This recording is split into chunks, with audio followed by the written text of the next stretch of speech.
Welcome to the Patient Conversion Podcast, where we talk about the business of running independent and PE-backed medical practices. We interview doctors, practice managers, and industry experts to bring you insights that help you grow your practice, streamline your operations, and provide the best care while staying financially healthy. Enjoy today's show. Catherine, thank you so much for joining our podcast. Really appreciate you taking the time to join me, and excited for our audience to get to know you and to learn from you and your unique kind of experience working with clinics. So thanks for joining us.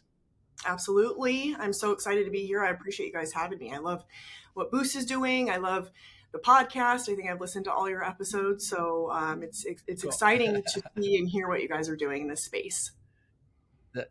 Yeah, that's awesome. Thank you. So tell people about Catherine. What do you want people to know about your background, about you personally, before we kind of, jump into the nuts and bolts? Yeah. So it all started in, the early 90s when I'm 10 or 11 years old, and I owned multiple businesses by then, right? I played Office, I had Drive-Thru, Blockbuster. I mean, that's just a little joke, but I feel like, I've always been super duper interested in business operations. That's always been really, really what's driven me. And I always love to ask the question, why somebody does a certain thing or why something is a certain way. It's in my personal life and in business. But I started my real career started at iHeartMedia, formerly Clear Channel Radio, and did sales for many years, selling air. I mean, there's not much more of a challenging sell than literally selling airtime. But I had a very lucrative and fun career in radio, and never thought I would be in medical ever. Never thought of healthcare. I never had a real entrepreneurial mind. I never thought I would own a business. But looking back on it now, it's all kind of things have ordered my steps. But when I worked at iHeart, I had a great client that I cold called on. I had a really good relationship with them, a bariatric surgeon based out of Las Vegas. And I identified that one of our on-air DJs was struggling with weight, and he had an endorsement with another local bariatric surgeon that fell through. And so I worked with him and my client and said, let's get you the surgery. Let's get this life-changing surgery. And it makes sense for the client because he can talk about it on air. And it turned out to be such a really great partnership for both of them. I mean, he lost 150 pounds, had a baby on the way. He was able to do stuff he never did. He talked about it on air to his audience. Great results for my client. And months after that, I just realized, wow, the client that I was working with has something really special. They were doing something that was changing lives. I'm over here selling airspace and airtime, and in an industry that felt dying a little bit to me as far as radio goes. I wanted to be able to offer more. I wanted to be able to offer digital, or everybody has their phone in their hand. How can I offer more? And so I actually created a position with this surgeon as a physician liaison, where my role was to strengthen physician referrals, get that volume up for referrals. And after many months, many years, it turned into then working full-time as an internal marketing director. And I'm making it sound easy, but it was grueling and awesome at the same time. But Sure. the owner was incredible. The staff was incredible. He had a really clear vision of what he wanted the practice to become. And so early on, we were doing maybe 60 cases a month, some at the hospital, some at the surgery center. And then by the time I left in July of 2022, we were doing about 180, 200 cases a month, specifically at the surgery center, and created this entire medical travel program, hosting patients from all 50 states, and going from a local program to a then regional, then national program, and a lot of blood, sweat, and tears behind it. And what I realized in those 6 years or so is that you have to come up, one, with a clear vision, two, with intricate and clear systems and processes. Because if you don't have those two things, your staff isn't going to know what to do. And if you are in the OR, or you are running the business from not running the business in the day to day, and you are doing cases and seeing patients, you probably don't really know what's going on for each individual staff member, and what your client, customer, patient is experiencing. So after I left that role, I ended up taking, I didn't think I was going to go back into healthcare. I ended up taking a little bit of a hiatus, and actually worked in ministry for about a year. And what's interesting about that is, similar situation, you're not working with patients, you're working with people, and each individual is incredibly important. But I found that it's a similar life cycle. You identify a new guest, and you need to determine what they're looking for, identify what they want out of their experience, and then figure out the steps and stages it takes to get them to where they want to go. And so I won't bore you with many more details, but from there, I was approached by an agency, and I work with an agency who is in the healthcare space. We have a handful of incredible clients, but also I do anchor consulting, which really is such it's my baby, it's my passion, because I love working with owners and business owners and surgeons, because when you bring their strengths to light, their weaknesses to light, what pain points they're experiencing, what opportunities they have, their minds are blown, and they're like, well, where do I start and how do I fix it? And I didn't even know this was happening. It's pretty incredible. So that's a little bit about what Anchor Consulting does. I do on-site visits. I work, remotely or virtually with owners and high-level management to coach them, to hold their staff accountable, to motivate them, and to find the right people and put the right people into positions, and come up with scripting, and really focus on the continuity of the patient journey. Because Boost does amazing things by managing or nurturing that lead, essentially, and bringing them in for a consult. But what sometimes happens is the doctor does a consult, the patient wants to move forward, and then what happens? What happens that entire time? And there's so many barriers. You might be losing them. Well, you don't know what your staff member is saying to them, or what's going on there. And so just shedding a light on that, and bringing it to light, and working with these folks to determine how can we make this better. That's awesome. What type of clinics are you primarily working with? So primarily bariatric. I've worked also with like ENTs that do elective type surgeries. But yeah, bariatric, because that's my background, that is just seems to be what comes to me through referrals. But like I mentioned, absolutely. Yeah, it could be the same. It's really the same if you have a customer / client / patient, it's a very similar journey. What are the typical pain points that you're seeing? So when you're working with the clinic, when you're working with the physician, when you're working with the practice manager, the COO, or the, like you said, the senior level team, what are some of the main reasons why they're engaging you? What are their primary pain points? What challenges are you seeing once you kind of get in there and kind of pop the hood? What is it that you're noticing? Yeah, good question. I think that one of the main challenges in this post-COVID world, and even, it was 4 years ago, but here we are still living in this employees market. It's not really an employer's market, is one, finding good staff. And I hear often over and over again, like, we just can't find good people. We just can't retain good people. One of the main things that the issue with that is, maybe your recruiting process is really not as good as it could be. Also, you need to be creating an environment where people want to show up.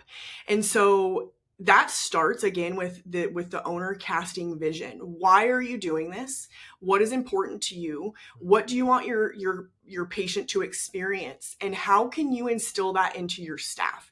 So benefits are great. Like, yeah, I want to get paid well, and I want to get, healthcare as a benefit. But why? What is the benefit of me coming to your office and working? So I think it's starting with casting vision. The second, I think, biggest thing would be the lack of a process. So when I say systems and processes, one would be your system, like Boost is a system or a software. You have your EMR, you have different systems that you putting in data, or it's doing something for you. But I also mean, what is the system in which you have put into place in your office so that me, the care coordinator, or me, the medical assistant, or the person at the front desk, I know exactly what to do every time. The processes are the same way. There's the lack of process that people have in their office honestly blows my mind. And so the reason this is happening is because, again, they're in their OR, they have trusted the office manager. And so identifying if you have systems and processes, if they're working, and if they are not, how do we fix those things so that it's better for your staff, it's the patient experience is incredible, and then you're not in the weeds on the day-to-day worrying about how things are being handled. Yeah, makes a lot of sense. What do you think the future, I guess specifically of bariatric, this is fascinating just because of, Ozempic and, all the other medical treatments now, in surgery volume seems to be, dramatically lower right now for that reason. And I'm sure there are economic reasons as well. But what do you think the way out of that is, or what do you think the way forward is? Or when you're working in these practices, what are you hearing from physicians and practice managers about what they think the future looks like? Yeah, great question. Oh, the hottest topic right now, right? And so I work with two different types of clients. One, those who have adopted it and are willing to use it as an obesity intervention and believe in it. Two, those who are doubling down on bariatric surgery. I can work with both type of people. Everyone has a personal opinion on it. Even medical doctors have a personal opinion on it. However, no matter what your opinion is, it's not going away. You even look at just last Right. week, there was a hearing with Novo Nordisk about how they're price gouging. And so if anything comes of that, it's going to make the meds more accessible. And so to me, when I look at bariatric surgery as a whole, if you're able to offer that as an intervention, you believe in it, and you have seen that it works. I never just say do something because the masses are doing it or because it's going to make you money. Like, that goes Right. back to, what is your Right. vision? Cast your vision first. Hmm. Um, Adopt it, great. Offer it as a great option or a pathway to bariatric surgery if it doesn't work, or double down and say that bariatric surgery is the way, and because you've seen it for 10 years, or because you have seen thousands of patients be successful. Either way, to me, what's important is the consult. So you get somebody in for a consultation. You, surgeon, obesity, medicine expert, you are the expert, you are the specialist. It is so incredibly important to spend time during a consult to understand what this person's gone through. If we get into just, yeah, I'm going to prescribe you meds and meds only because that's what's going to make me money, or I think bariatric surgery because that's what's going to, no, what do you believe in, and what is the best case for that individual? It's so important to treat people like an individual and offer such an incredible experience, because that's lost in this highly automated world. A lot of that is lost. So if you can spend time understanding about their life, what has got them here, and then you can say, I believe the best thing to do would be, I think spending that extra time is just of the utmost importance. The meds aren't going away, I don't think. Yeah, I think that's actually quite applicable to any industry. Every industry, and it has been this way in the past. It is this way now. It'll be this way in the future. Every industry goes through a phase of innovation and disruption, and things begin to change.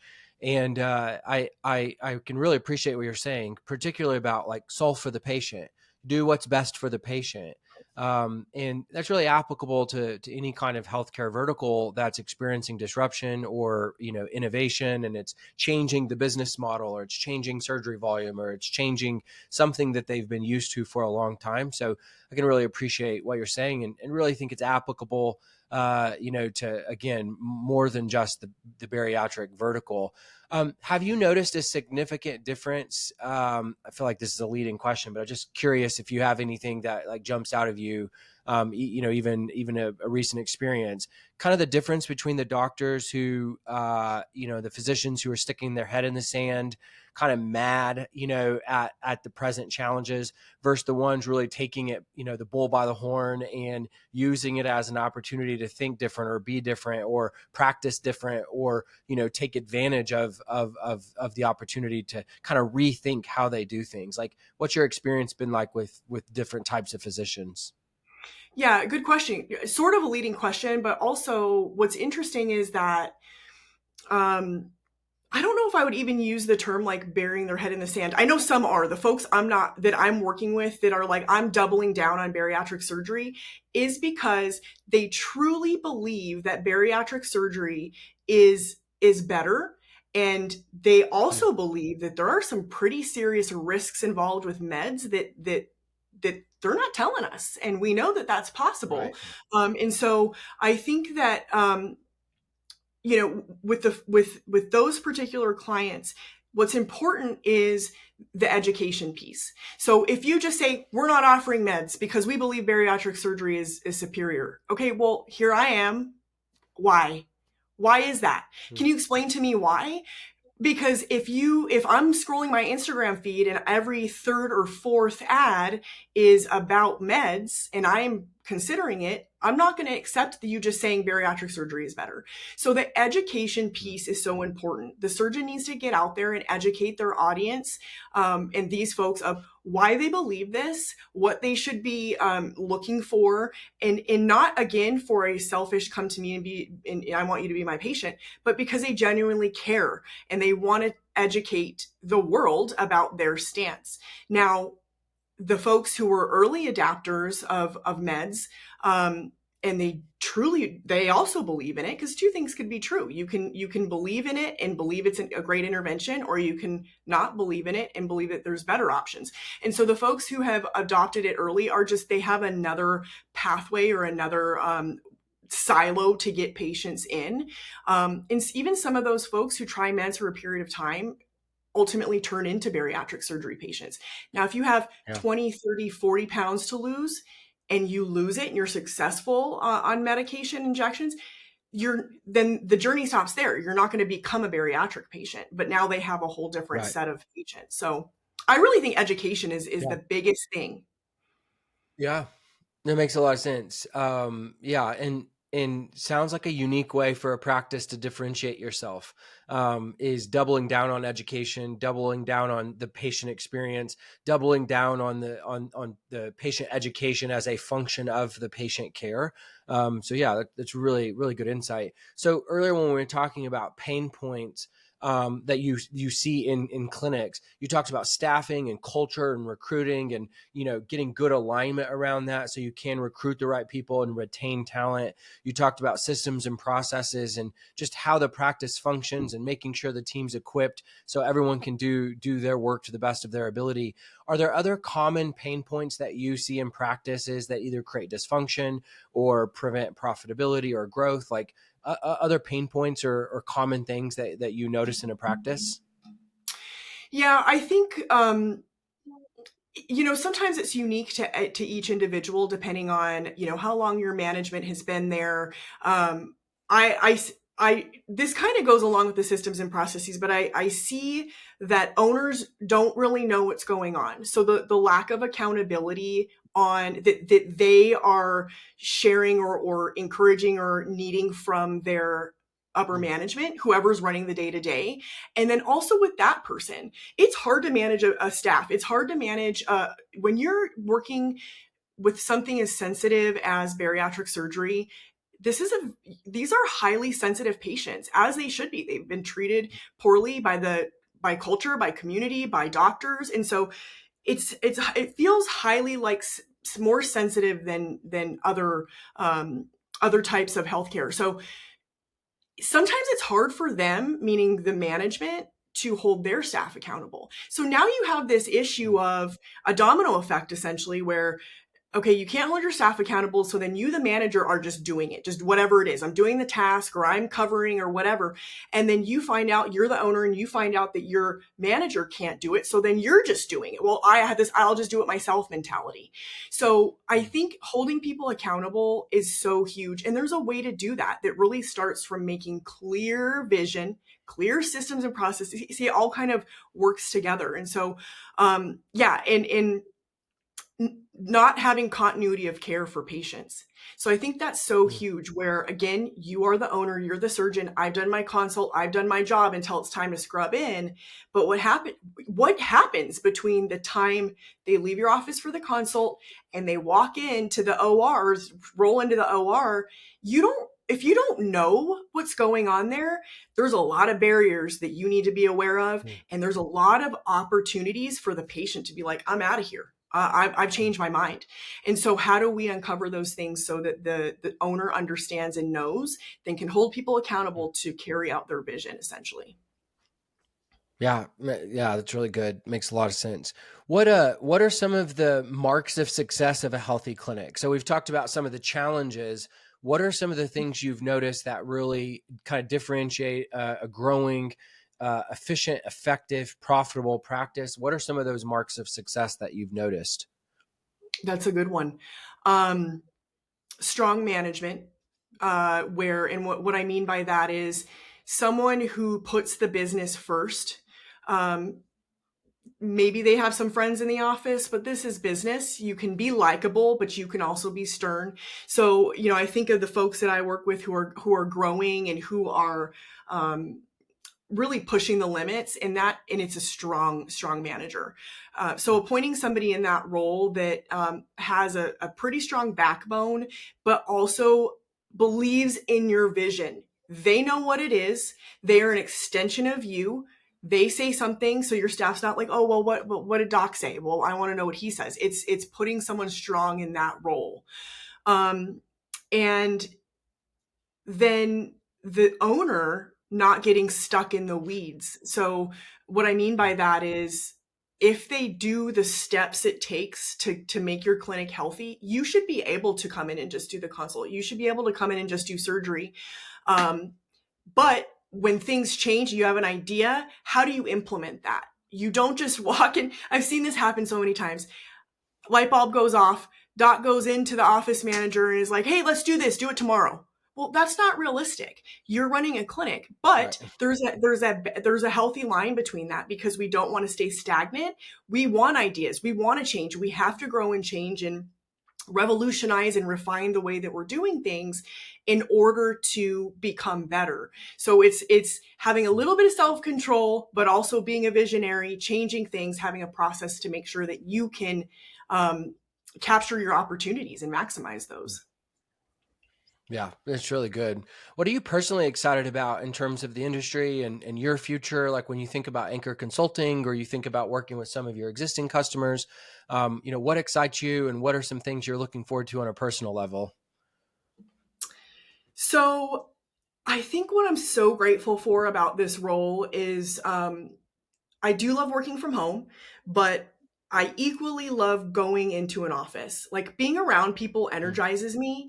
And so I love that. So being able to go to your market, be in your city, understand like what's going on with your staff, bring some personality out of them that maybe they didn't, have before, or they just been coming to work and going through the motions. Getting to know, each individual. Every market is so different. It's so interesting. And so, I've worked with people on the West Coast. I work with people in the Midwest. And so seeing how just the lifestyle is different everywhere, that's awesome. That excites me.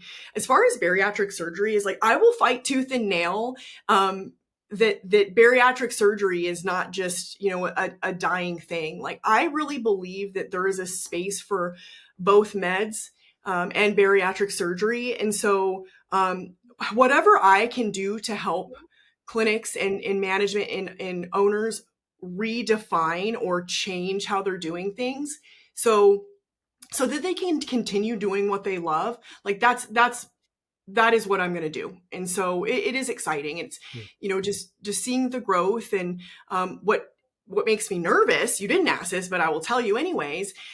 We live in Yeah. such a highly automated world. Technology is moving faster than it ever has before. Um, and I think what makes me nervous is, or concerns me a little bit, is that we all, I'm making a very general, broad statement. We all think that we have to do the next thing. What's AI? What's this? What's like, what, how can I just do the next best thing? Like, so to me, we can't forget that we're human beings and that I'm not just going to go to a website and put a $15,000 bariatric surgery in a cart, check out and show up. Okay. Right. Maybe some people would want that, but I want to work with the people who care about patient care, patient safety, patient standards, the human aspect and the human relationship of it. We should and we can and we will automate as much as we possibly can, but that doesn't remove the fact that you are a hands-on doctor offering a hands-on service, and your staff should be hands-on as well, but in a very efficient way. So Yeah, no, that's really good. Yeah, that human element is always going to matter, and honestly, it probably will be the differentiator moving forward. So as people obsess over technology and automation, and they should, but without losing the soul of the human touch. So yeah, I completely agree with you. What you mentioned kind of in passing that you also work with a marketing agency. What are some things that you've seen? We just talked to so many different physicians and practice managers, really in multiple verticals, whose volume across the board is down. They need new patient leads, and so when you think, kind of switching gears just a little bit before we wrap up, when you think of generating, growing your brand, generating new patient leads, what are some things you've noticed or things you see, whether they're in your own accounts or just across the industry, that practices are doing, creatively or effectively to generate new patient volume? yeah, good question. Um, that question kind of reminds me of the conversation you had. I think Carol Ann, she was awesome. Hmm. Was that Carol Ann a couple weeks ago? So Yep, that's right. she she hit it on the head. Like, a lot of the owners don't know what's happening when a patient lands on your website. So making sure that you've eliminated barriers on your website, it's easier for somebody to inquire. I mean, to me, that's basics. That's basics, but it obviously is not. So that's a big thing. You had mentioned also not to be scared of spending. You have to spend money. And so when other people are pulling back and you have the ability to spend and test the market, it's really important to do that. Working in marketing is hard because if I knew exactly the recipe to get you 100 clients into your OR a month, I would be rich. I would be like a millionaire at this point. Yeah, sure. Marketing is testing. It's understanding, trying to understand your market, and then taking risks.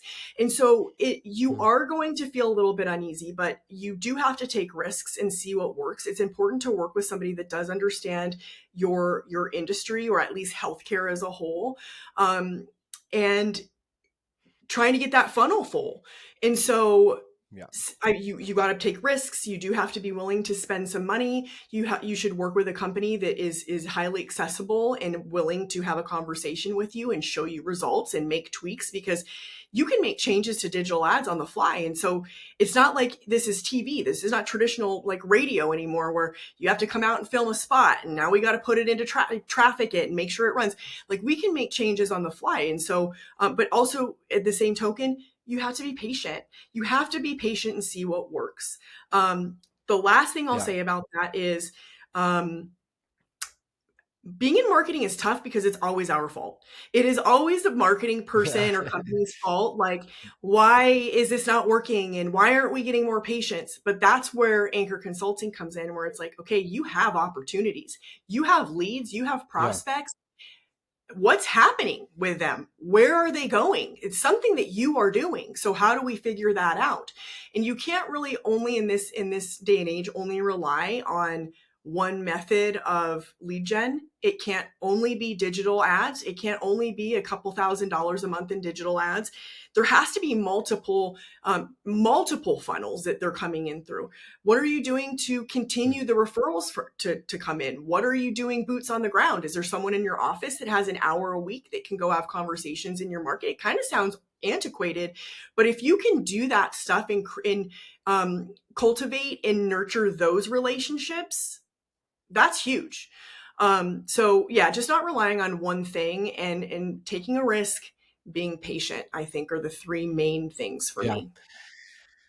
Yeah, and they're all things that physicians and practice managers, mainly practice managers, because they're getting pressure from the physicians. Those are all things that are a real struggle, and I get it. I'm impatient. I want results.